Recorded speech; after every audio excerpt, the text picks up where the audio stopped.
Be wise, act wise. నీవు పిసినారివై నీ ఖర్చులు తగ్గించుకో, అది అవతలోడికి ఇవ్వు. కనుక అప్పుడు పిసినారితనం నీకు గొప్ప ఆశీర్వాదం అవుతుంది. లేకపోతే నీ పిసినారితనం చిట్ట చివరికి నీ సమాధికి కూడా పనికిరాదు. అదన్నమాట జ్ఞానం అంటే. Be wise. ఈ మధ్య ఒక అబ్బాయి నాకు కొన్ని మాటలు చెప్తున్నాడు. అయ్యా, బిహేవియర్ అంటే అర్థం ఏమిటి అని అడిగాడు నన్ను. బిహేవియర్ అంటే ప్రవర్తన.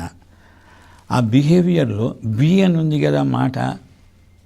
కనుక బిహేవియర్ అంటే బి అంటే నీవు ఏదో అయి ఉండాలి అని. మరి అయి ఉండడం చాలదు, చెయ్యాలి కదా.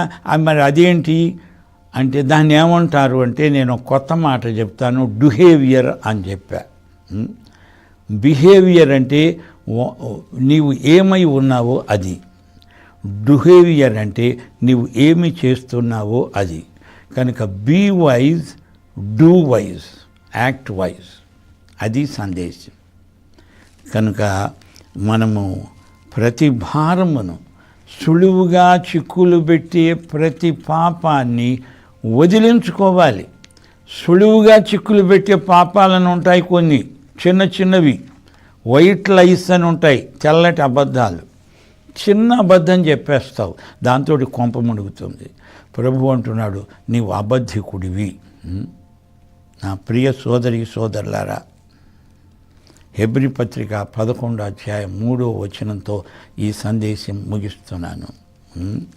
ప్రపంచములు దేవుని వాక్యము వలన నిర్మాణమైనవి. దేవుడు ఒక మాట చెబితే ఈ ప్రపంచాలు నిర్మాణమైనవి.